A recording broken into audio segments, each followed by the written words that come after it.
And Billy Ray asked me a question that changed my whole life. And he said, "What are your dreams?" And I said, "I don't have any dreams. My life's about survival." And he said, "Everybody has a dream. I want you to promise me you'll go out and find your dream."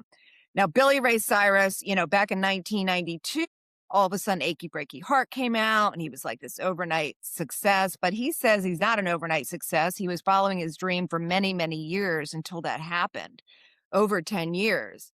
So I couldn't figure out what my dream was, but I took his advice. I ended up finding a book at the bookstore called How to Find Your Mission in Life by Richard Bowles.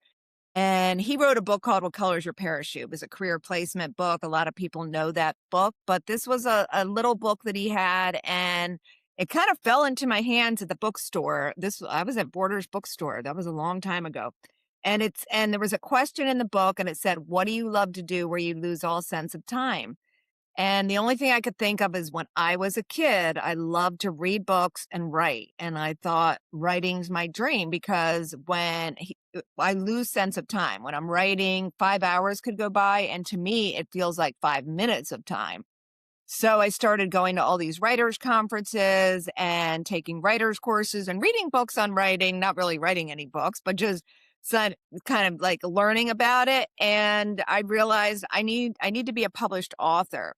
So I tried to publish my first book on Amazon in 2011. And what happened is after 1 year, I had 0 sales until I realized Amazon is just a big search engine. If you're not on a bestseller list or a hot new releases list where people can actually find you.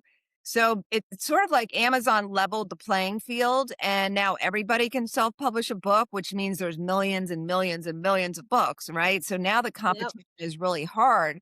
So before, the publishing houses were the gatekeepers. Now they're not, and anyone can publish a book. But what that means is it's hard to get found on Amazon. It's great that we can publish and that we don't need a publishing house. So fast forward, I republished a new book and we did a launch and we got 2,159 sales in one day. And that book became a best-selling book.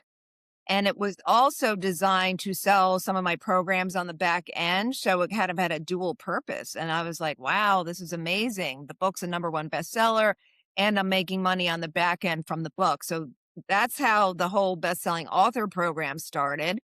And then I worked with a business coach in 2013, and we launched the Done For You bestseller program where people could come to me with an idea and we would write the book, publish the book, edit, formatting, cover design, and then launch the book to the bestsellers list for them. And now we have something called a Tiny Book Challenge where people can sign up and in 30 days have their own tiny book done.